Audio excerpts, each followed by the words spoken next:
My sister made me her little sister. I had always been the quiet one, the type of person who blended into the background, never seeking attention, never standing out. Growing up with Lily, my older sister, had been like living in the shadow of someone who seemed to effortlessly command the spotlight. She was everything I wasn't: confident, outgoing, and effortlessly stylish. She had friends everywhere, her laughter always filling the room, her presence making people gravitate toward her without a single word. I was content to watch from the sidelines, always thinking that her life was the one everyone envied, while mine was the one everyone overlooked. But as time went on, I couldn't help but feel a deep dissatisfaction stirring within me. It was subtle at first, just fleeting moments of longing when I watched Lily put on a beautiful dress or when she confidently stood in front of a mirror, admiring herself. I wanted that. I wanted to feel that sense of belonging in my own skin, the way she did. But I didn't know how to get there.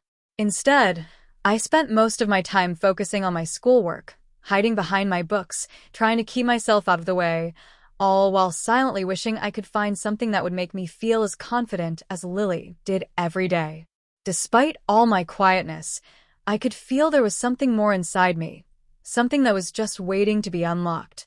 It was like a voice I'd pushed down for years, buried under layers of doubt and fear. I never let it come to the surface, because I didn't know how to let it out. It was easier to stay in my comfort zone, to stick to what I knew, being the good student, the obedient daughter, the quiet little sister who was happy to let Lily take the reins. But there were moments when the desire to be more than just the quiet, unnoticed sibling, gnawed at me. I remember the first time I tried on Lily's clothes. She wasn't home, and I'd stumbled upon one of her dresses in her closet. It was an old one she didn't wear anymore, but as soon as I touched the fabric, I felt a strange flutter in my chest. I thought it was ridiculous. This was something Lily would wear, not me, but I couldn't resist. I slipped it on, the fabric flowing against my skin in a way I hadn't expected. For a brief moment, I felt something I had never felt before: comfortable, even beautiful. But just as quickly as the feeling came, it was gone, replaced by shame. I took the dress off, shoved it back in the closet, and went back to my life of quiet observation. But that moment lingered with me. It was like a small crack in a wall I had built around myself, a hint that maybe, just maybe, there was more to me than the world, and even I had realized.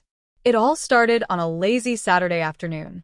I was in my room, sorting through a pile of textbooks I had neglected to study, when Lily burst in, her usual enthusiasm filling the space. "Hey, you," she said with a grin, throwing herself onto my bed. "I have an idea. We're going shopping today. You, me, and Mom." I looked up startled. "Shopping? For what?"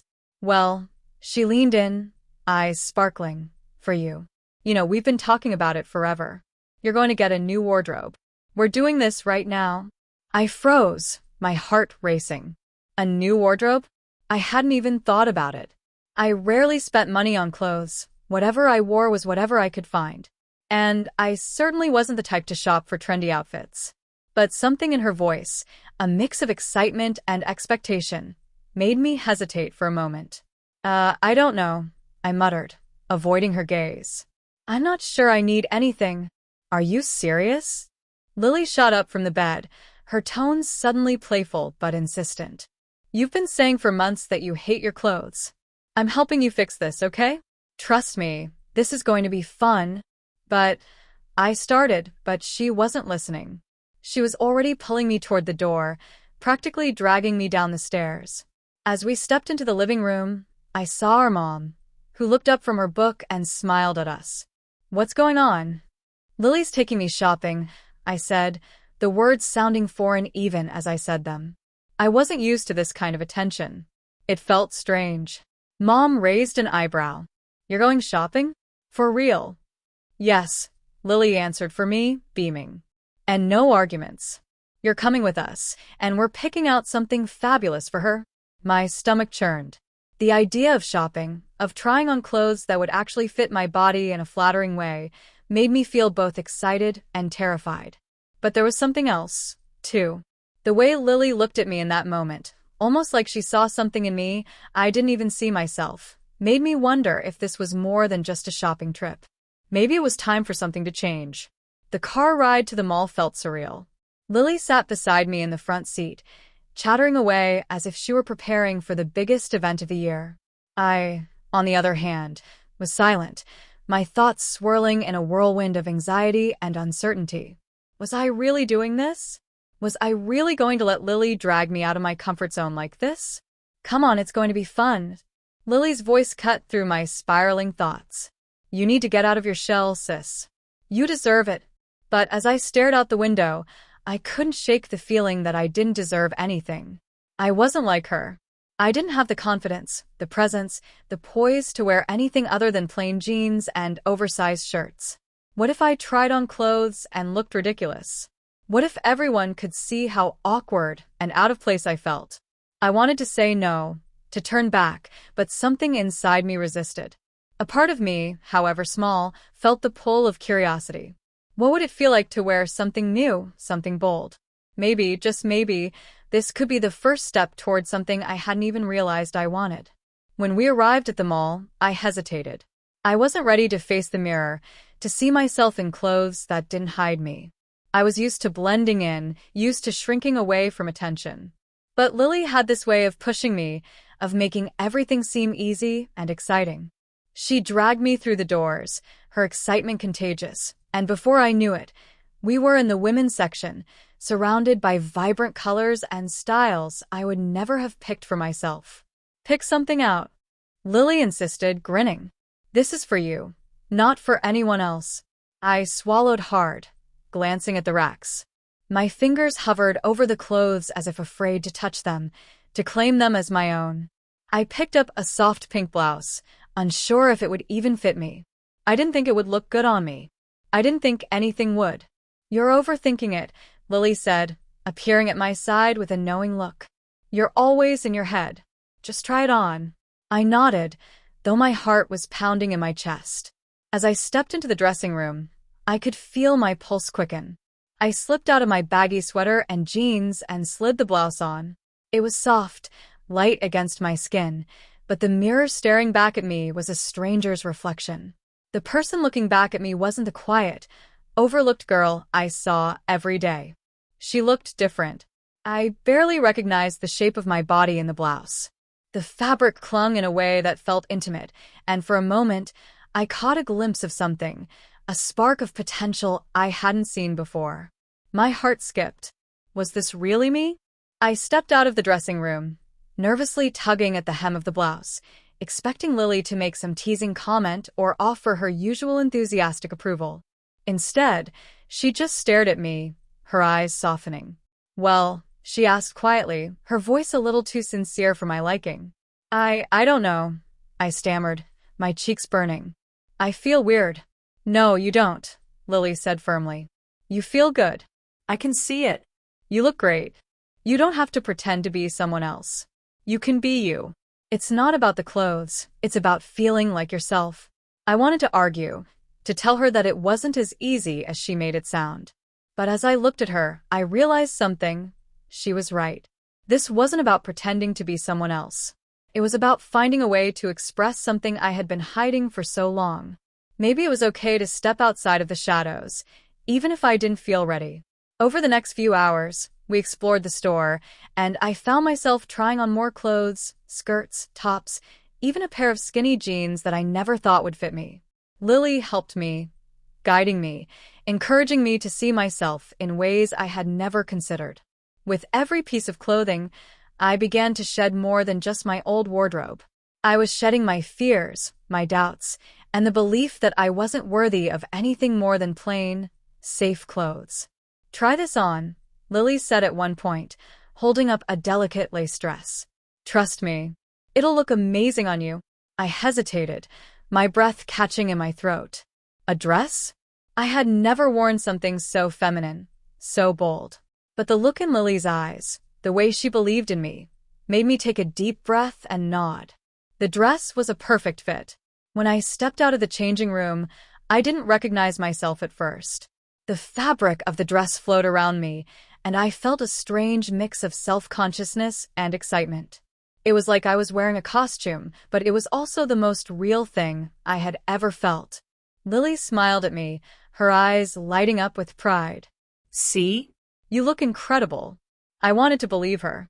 I wanted to embrace this moment, to let it sink in.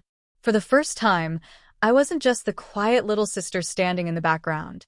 I was someone different, someone new. But I also knew that this was just the beginning. There was still a long way to go, a lot of uncertainty ahead. Would I be able to keep pushing forward, to let myself explore this side of me? Or would I fall back into my old habits, retreating into the safety of my old self? The thought of stepping out into the world like this was terrifying, but something inside me told me that, no matter how scary it was, I couldn't go back. The weeks that followed felt like a tug-of-war between two sides of me.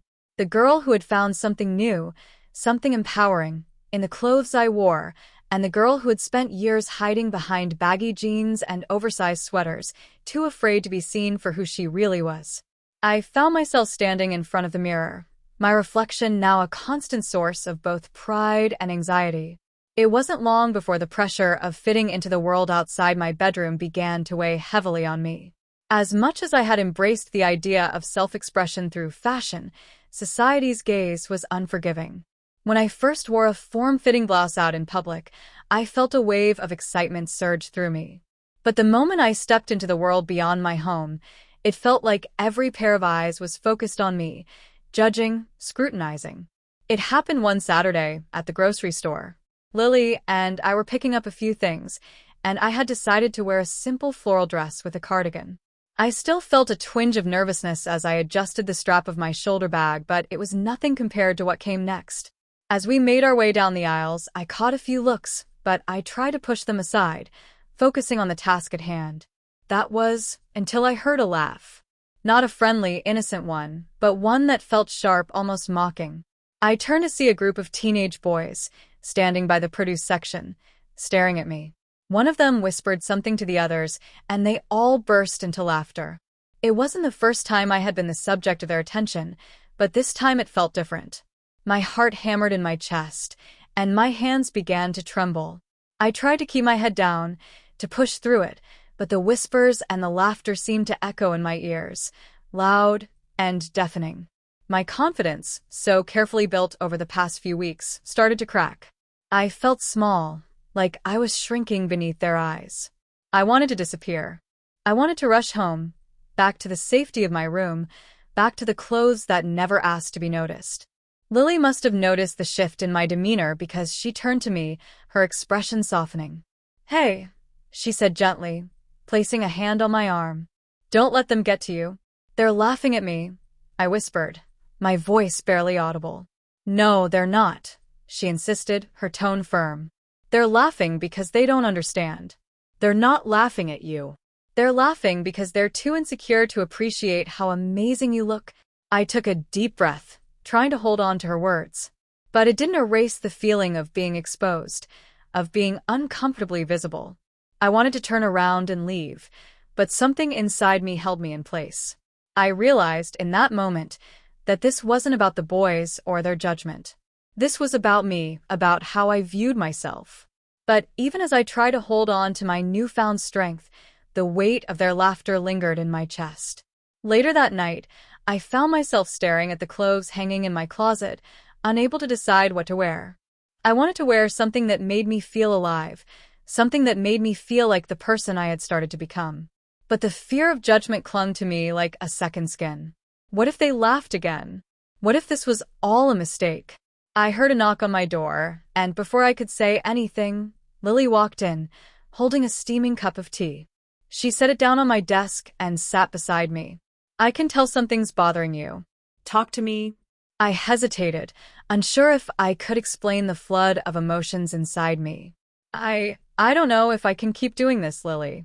It's hard. People stare. They laugh. It's like I'm not supposed to be like this." She sighed softly, her voice gentle but unwavering. "You don't owe anyone an explanation for being you.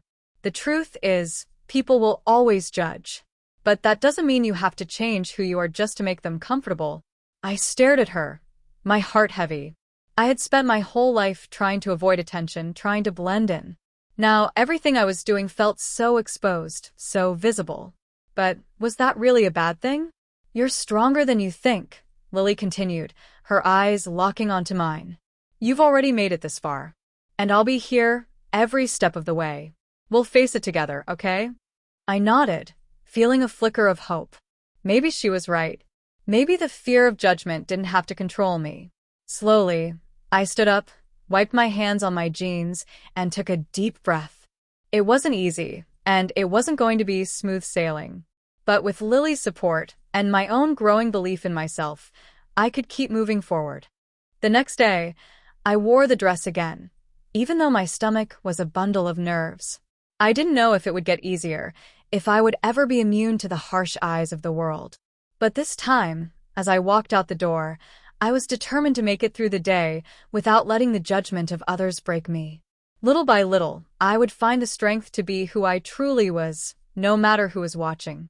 The days leading up to that moment felt like a slow burn, each one building on the last, each one a subtle step toward the transformation I wasn't sure I was ready for but knew I needed. The fear still lingered like a shadow, always there, threatening to pull me back. But something in me had started to change, something deep inside that refused to go back into the shell I had lived in for so long. It was the weekend of the town's annual fair, and I had decided, no, I had committed, to wearing something bold, something that wasn't just for me to hide behind. As I stood in front of the full-length mirror that morning, my hands shook, not out of fear this time, but anticipation. I had picked a dress, a simple but elegant blue one, with a flowing skirt that reached just below my knees. The fabric felt soft against my skin, almost like it was meant to be there. I paired it with a delicate necklace, a gift from Lily, and some light makeup, just enough to accentuate my features but not mask them. I could already feel the shift, the change in the air.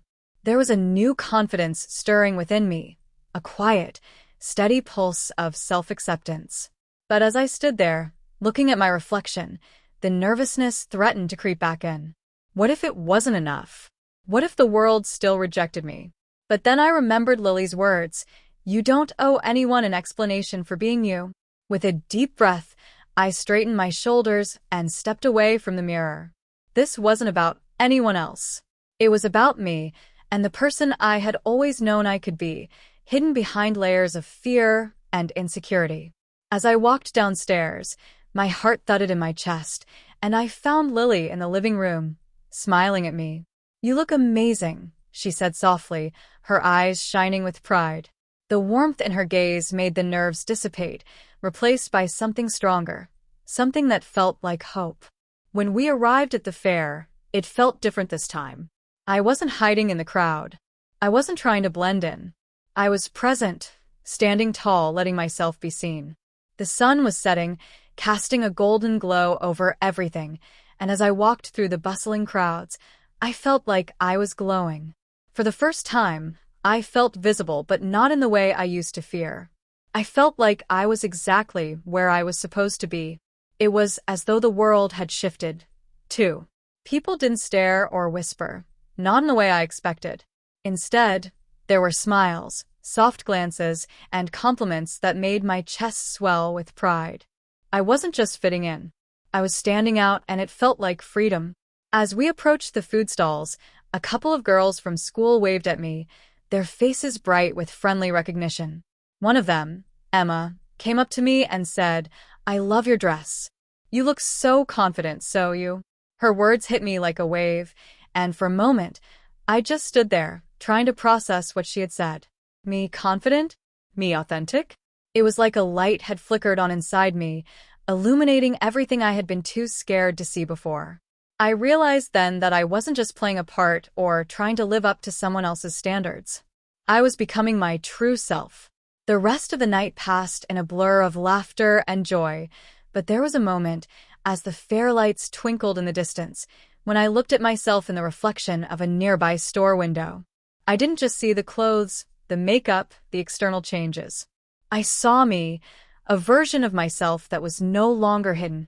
I felt grounded, centered, and for the first time in my life, truly whole. Lily joined me then, her arm linking through mine. See? I told you you were incredible, she said, her voice filled with affection.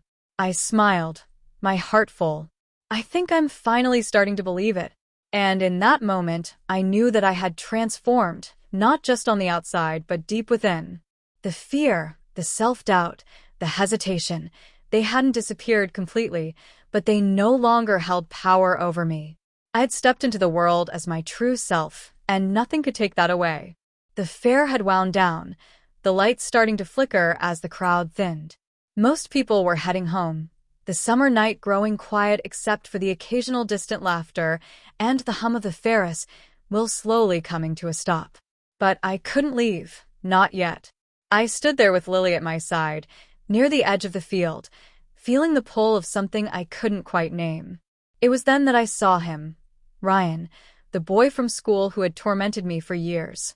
He hadn't been in the crowd earlier, but now, there he was, walking toward me with that smug, arrogant smile plastered on his face. He had always been the one to point and laugh, to remind me of everything I wasn't. I could feel my heart drop into my stomach, my breath hitching. "You look different," he said, his voice dripping with a sort of condescending curiosity. His gaze swept over me, lingering a little too long on the dress and the makeup. My heart hammered in my chest. I wanted to shrink away, to disappear into the crowd. Every part of me wanted to turn around, to find the nearest exit and escape before he could humiliate me again. My past self screamed to run, to protect the fragile armor I had built. But something in me, something stronger than fear, kept me rooted to the spot. Lily squeezed my hand, her presence grounding me. "Don't let him get to you," she whispered. "You're stronger than this." Ryan took a step closer, his expression shifting from casual to something more mocking. "So, this is what you've turned into, huh? A little girl now." He laughed, but there was no humor in it. It was the same laugh that had always made me feel small, invisible, weak. But something inside me shifted. The nerves that had once paralyzed me now sparked with defiance. I wasn't that scared kid anymore. I wasn't the one he could break with a few words. I looked him straight in the eye, my voice firm. "You know, I used to care about what you thought. I used to hide because of people like you." I paused, swallowing the lump in my throat. "But not anymore. This is me. Take it or leave it." Ryan's smirk faltered for a brief second, his gaze flickering over me as if he couldn't quite process the change. The silence between us was thick, the tension palpable.